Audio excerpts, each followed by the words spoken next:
This is darkness. So, darkness is the absence of light.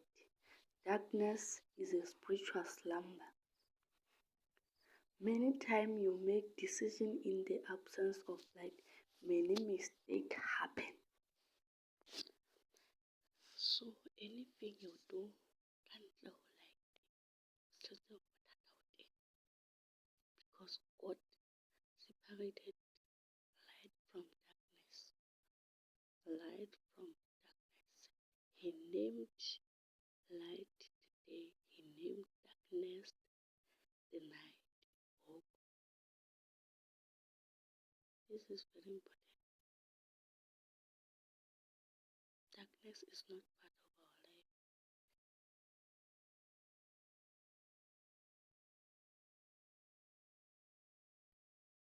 Don't worry, can't go hide.